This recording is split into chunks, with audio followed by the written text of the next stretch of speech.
So ayun mga kababayan, magandang umaga, magandang gabi, magandang hapon, magandang tanghali kung saan man kayo ngayon.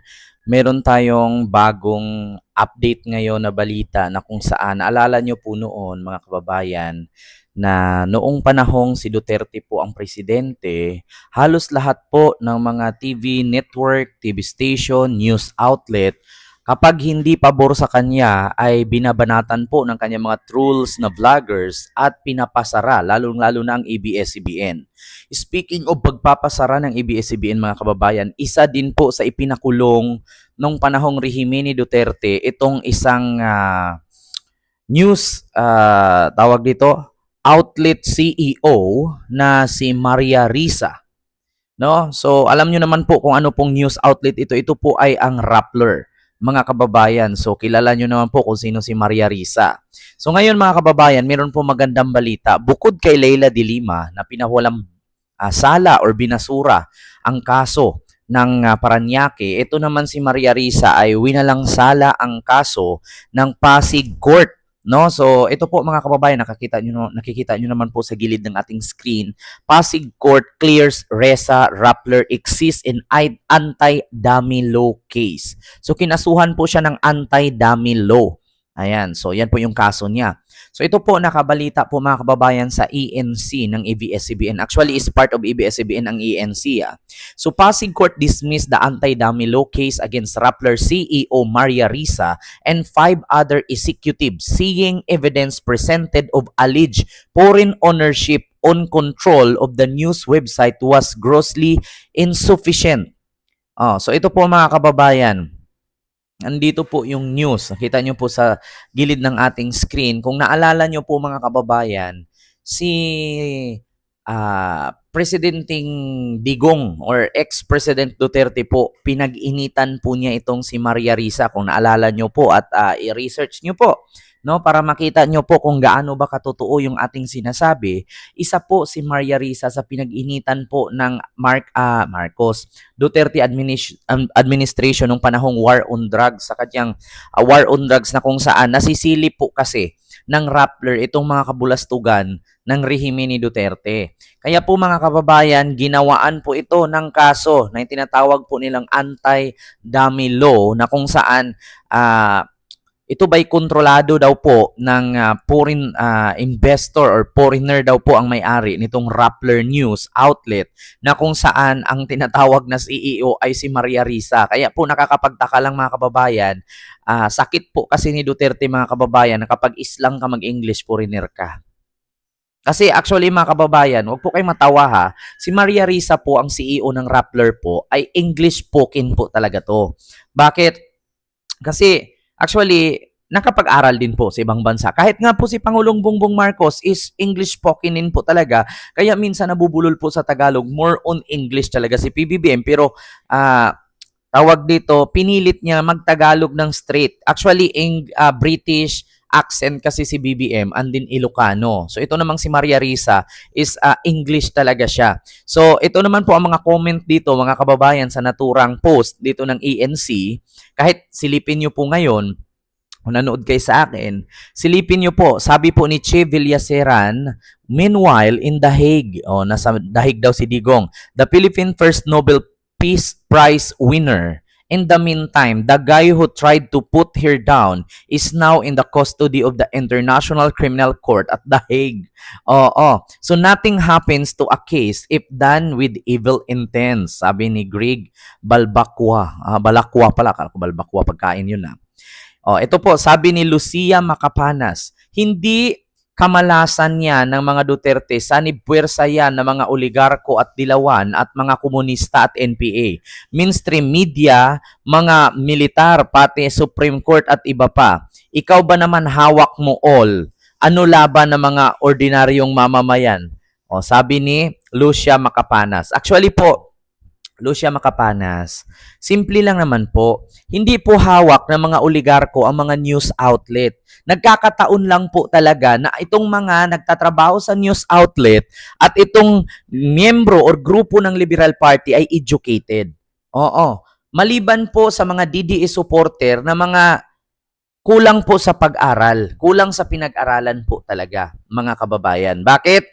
Kapag ang balita ay ipinipresent nila na may pinatay, merong ebidensyang tinumba na hindi dinaan sa due process, ang reaksyon agad ng DDS, fake news.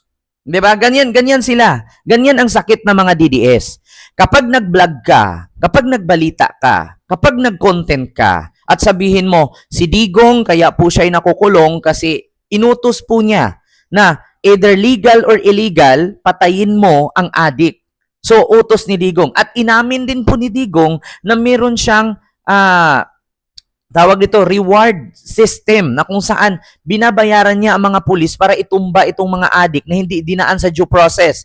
Alam niyo, ang sasabihin ng mga DDS yan, fake news yan, edited yan, AI yan. Bagkus sila lang naman ang mahilig magpalabas ng fake news at AI.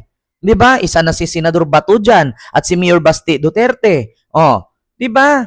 Sila pa mismo nag-share ng mga AI-generated videos na kung saan mga peke. 'Di ba? Oh, ito ang sakit ng mga DDS. Example sa inyo mga kababayan. Halimbawa ako, katulad kay Maria Risa, naglabas ka ng balita. Sinabi mo, ito, inamin ni Digong sa Quadcom na siya mismo nag-utos na ipapatay.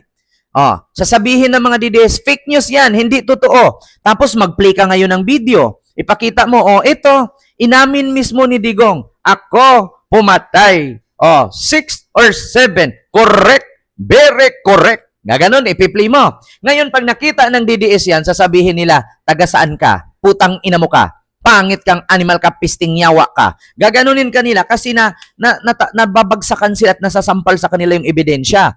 Ngayon, pag nakita nila yung ebidensya, mumurahin kanila, lalaitin kanila. Ngayon, pag sinabi mo, o di ba, mga bobo kayo mga DDS, o, ang sunod sagot ng mga DDS, taga saan ka? Papatayin kita. Kita tayo, suntukan tayo. Kasi ganun po talaga ang mga DDS, mga kababayan. Sila po'y mga uneducated at sila po'y mga utu-uto, mga tanga-tanga, inutil, hampas lupa, mga bobo at mga pangit at mahihirap na lahi. Yun po yun, ang definition ng mga DDS. Kapag sinabihan mo, katulad dito, naglabas si Maria Risa ng balita laban kay Digong, pinakulong, kinasuhan. Ngayon, nakalaya si Maria Risa at binasura ang kaso na anti-dummy law case. Oh, ang sasabihin ng DDS dito, hindi kamalasan ng mga Duterte yan. Sanibpwersa ba naman ang oligarko at dilawan, pati ang media outlet? Oh, yan ang sasabihin nila. Bakit? Kasi nabubutasan sila.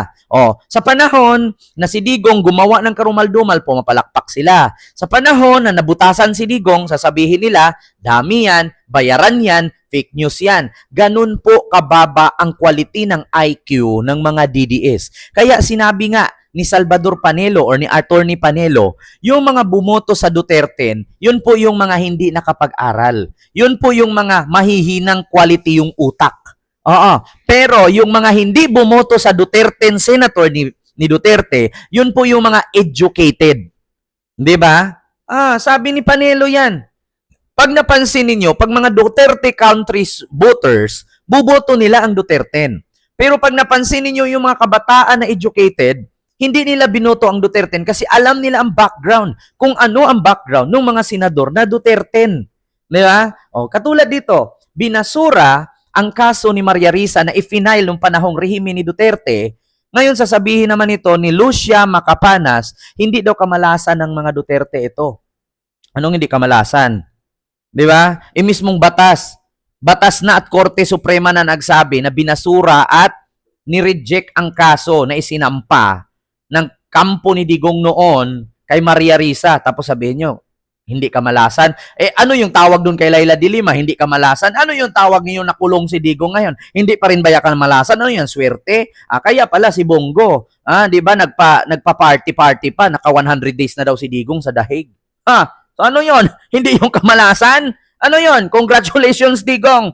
Hindi daw kamalasan according sa DDS mong supporter na bobo. Hindi daw kamalasan ang paglaya ng mga pinapakulong ni Digong at pagkakulong ni Digong. So ano yon? Praise the Lord. Swerte si Digong, nakulong. Putang ina. Ang daming DDS na bobo. Tang ina, ang hirap makipaglaban sa mga bobo. Hindi ka mananalo. So yun po mga kababayan, klarong-klaro ang balita. Pasig Court clears Risa Rappler exist in anti-dummy law case na kinaso noon nung panahon na presidente pa si Digong. So maraming salamat.